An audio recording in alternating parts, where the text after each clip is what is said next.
मैं नेहा खंडेलवाल आज की कक्षा में आपका स्वागत करती हूँ। बच्चों, हम पढ़ रहे हैं कक्षा 4 की गणित विषय और इसमें हमारा 16वां अध्याय है समय। तो बच्चों, आज हम इस अध्याय में करेंगे समय व काम की समझ। तो चलिए बच्चों शुरू करते हैं। तो देखिए, यहाँ पर जो रवि है वो कक्षा 4 में पढ़ता है। तो बच्चों, रवि ने अपने विद्यालय में जो अध्यापक जी है उनसे बोला कि गुरुजी यानी अध्यापक जी, दिवाली आने वाली है, इसलिए मैं अपने विद्यालय की साफ सफाई करना चाहता हूँ। बच्चों, आपने देखा होगा कि जब दिवाली आने को होती है तो सभी लोग अपने घरों की आसपास की साफ सफाई करते हैं। तो रवि ने भी विद्यालय में साफ सफाई करने की सोची। तो रवि ने जब अपने अध्यापक जी को बोला तो अध्यापक जी उसके विचार से बहुत ही खुश हुए। तो उसने कहा, ठीक है रवि, तुम साफ सफाई करो। तो जब रवि साफ सफाई करने लगता है तो सबसे पहले वो अपनी कक्षा से ही सफाई करना शुरू करता है। तो वो अपनी कक्षा की सफाई में ही 2 दिन लगा देता है। कितने दिन लगा देता है? 2 दिन लगा देता है।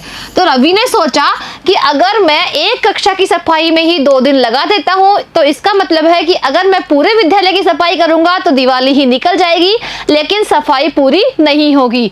तभी रवि के जो दोस्त थे, कौन कौन?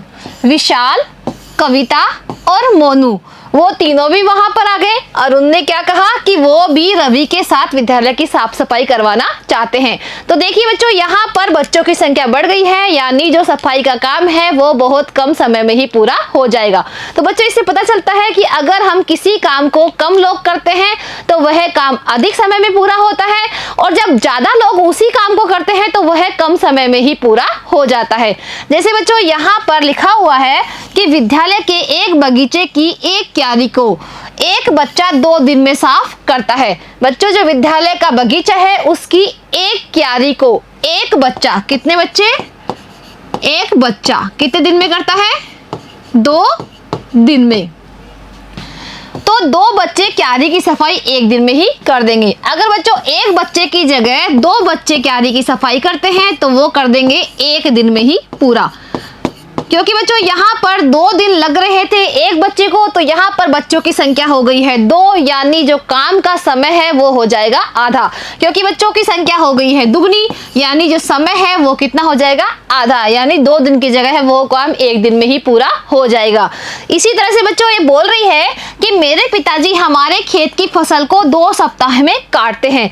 जिसके पिताजी है उनके यहाँ पर खेत है, तो जब वो फसल को काटते हैं तो वो 2 सप्ताह में काटते हैं। कितने दिन में काटते हैं? 2 सप्ताह। बच्चों, 2 सप्ताह का मतलब समझते हो?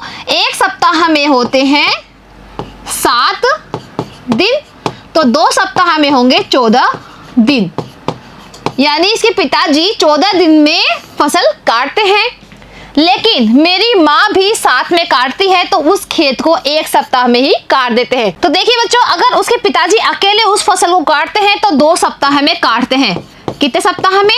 2 सप्ताह में। लेकिन अगर उसकी माता जी भी उसके साथ में फसल काटती है तो यानी कितने लोग हो गए यहाँ पे? 1 की जगह 2, यानी काम करने वालों की संख्या हो गई है दुगनी। तो बच्चों जो समय है वो हो जाएगा आधा, यानी 1 सप्ताह में ही वो काम हो जाएगा। ठीक है बच्चों, अब देखिए यहाँ पर हम कुछ और उदाहरण हल करते हैं समय व काम को लेकर। यहाँ लिखा हुआ है 4 मजदूर विद्यालय की पुताई 2 दिन में करते हैं, तो 8 मजदूर कितने दिन में पुताई करेंगे? बच्चों यहाँ पर मजदूरों की संख्या कितनी है?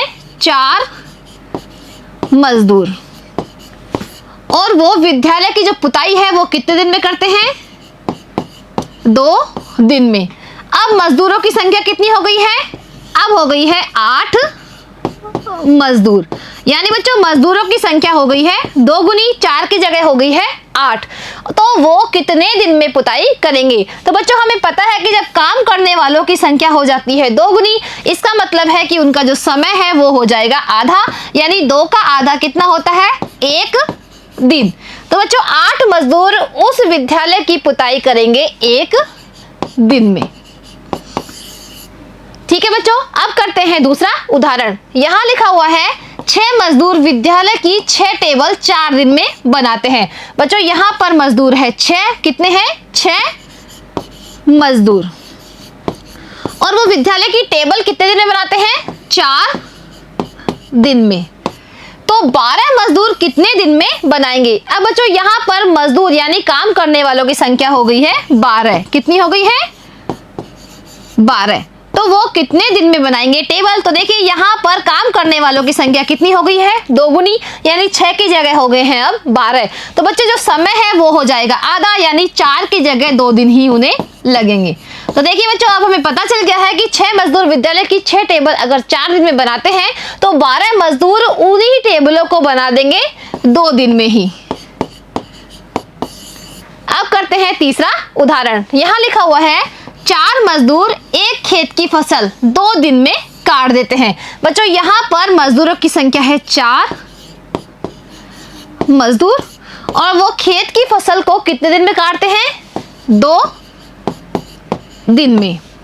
तो 2 मजदूर उसी खेत की फसल को कितने दिन में काटेंगे। अब बच्चों यहाँ पर मजदूरों की संख्या है 2। तो बच्चों यहाँ पर मजदूर यानी काम करने वालों की संख्या कम हो गई है, यानी समय लगेगा ज्यादा, क्योंकि बच्चों ज्यादा लोग काम करते हैं तो वह कम समय में पूरा होता है। लेकिन यहाँ पर कम लोग हो गए हैं, यानी मजदूर हो गए हैं आधे, क्योंकि पहले थे 4 अब है 2।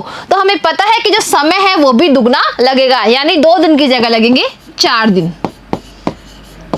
तो देखिए बच्चों 4 मजदूर एक खेत की फसल अगर 2 दिन में काटते हैं तो 2 मजदूर उसी खेत की फसल को काटेंगे 4 दिन में। तो बच्चों आपको पता चल गया है कि जब मजदूरों की संख्या हो जाती है दोगुनी तो समय लग जाता है आधा, और अगर मजदूरों की संख्या हो जाती है आधी तो समय लगता है 2 गुना। तो बच्चों आज हमने समय व काम की समझ से संबंधित कुछ उदाहरण किए हैं। अब बच्चों अगली कक्षा में करेंगे हम प्रश्नावली 16। तो मिलते हैं अगली कक्षा में, आज के लिए इतना ही, धन्यवाद।